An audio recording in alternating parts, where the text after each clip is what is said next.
ശരി, ഷിബു മീരാനിലേക്ക്. ഷിബു, ഇപ്പോൾ പ്രതിപക്ഷം ഏറ്റവും വിഷയമാക്കിക്കൊണ്ടിരിക്കുന്നത് ഇപ്പോൾ കിഫ്ബി ടോളാണല്ലോ റോഡുകളുടെ കാര്യത്തിൽ.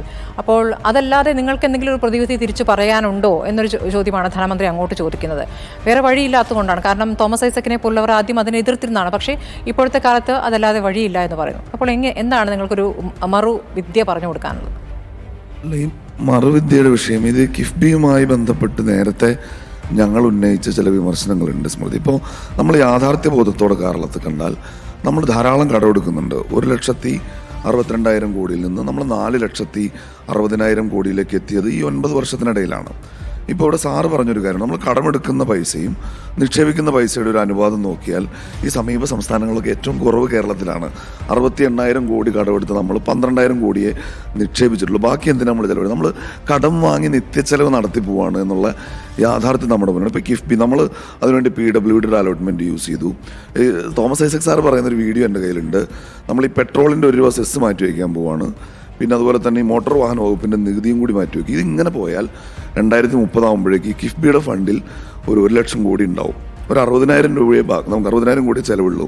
ബാക്കി 40,000 കോടി എന്ത് ചെയ്യുമെന്നൊക്കെ അടുത്ത ആലോചനയിലാണ് ഞാൻ എന്ന് പറയുന്ന തോമസ് ഐസക്കിനെ നമ്മൾ കണ്ടു. പക്ഷെ ഞങ്ങൾ അന്നേ പറഞ്ഞൊരു സംഗതിയുണ്ട്, നമ്മൾ ഈ കടം വാങ്ങുന്ന പണം നമ്മൾ വലിയ പലിശ കൊടുക്കേണ്ടി വരുന്നു. നേരത്തെ ഈ റോഡുകളൊന്നും ഈ 9 വർഷം കൊണ്ട് നമ്മൾ എത്രയോ റോഡുകൾ ഈ അതിന് മുൻപുള്ള 10-26 വർഷക്കാലത്തിനിടയിൽ നിർമ്മിച്ചു. നമുക്കതിന് കഴിഞ്ഞിട്ടുണ്ട്.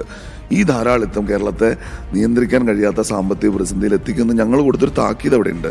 ഇപ്പോൾ നിങ്ങളുടെ കയ്യിൽ വല്ല ഐഡിയ ഉണ്ടോ എന്ന് ചോദിച്ചാൽ, ഈ ടോളല്ലാത്തതിനെ കുറിച്ചൊരു ചർച്ച ഉണ്ടാവട്ടെ. നമ്മളിപ്പോൾ ഞാൻ വരുന്നത് ഈ ആലുവ 3, നമ്മളതിൻ്റെ ഒരു ഗൗരവം ആലോചിക്കണം.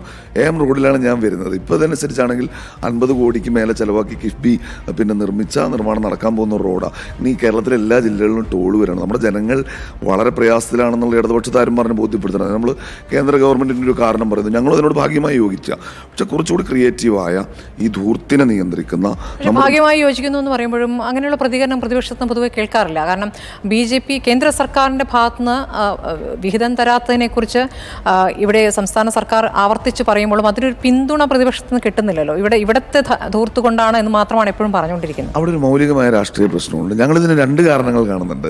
തീർച്ചയായും ഒന്ന്, കേന്ദ്ര ഗവൺമെൻറ്റിൻ്റെ അകണ്ടെയാണെങ്കിൽ സമ്മതിക്കാം. രണ്ടാമത്തേത്, ഇവിടുത്തെ ചില സർക്കാരിൻ്റെ സംഗതികൾ കൂടി ചൂണ്ടിക്കാണിക്കേണ്ട ഒരു ജോലി കേരളത്തിലെ ജനങ്ങൾ ഞങ്ങളെ ഏൽപ്പിച്ചിട്ടുണ്ടല്ലോ. ഈ ധൂർത്ത് ഇവരിത് കാണിച്ചിട്ടുള്ള ഈ കിഫ്ബിയിലടക്കം ഞങ്ങൾ കൊടുത്ത താക്കീതുകൾ ഇവരെപ്പോഴെങ്കിലും ഒരു പോസിറ്റീവായി സ്വീകരിക്കാൻ ഇവർ തയ്യാറായിട്ടുണ്ടോ? ഇല്ലല്ലോ. അപ്പോൾ സ്വാഭാവികമായിട്ട് അവർ അത്ര വെച്ചാൽ ഞങ്ങൾക്ക് ഉണ്ടാവില്ല. കാരണം ഞങ്ങളുടെ പകുതി വെച്ചാൽ ഇവരുടെ ഇതിനെ കൂടി തിരുത്തേണ്ട ഒരു ജോലി കൂടി ഞങ്ങൾ ചെയ്തു പോകുന്നതുകൊണ്ടാണ്. ശരി, നമുക്ക് നോക്കാം. ഇപ്പം 8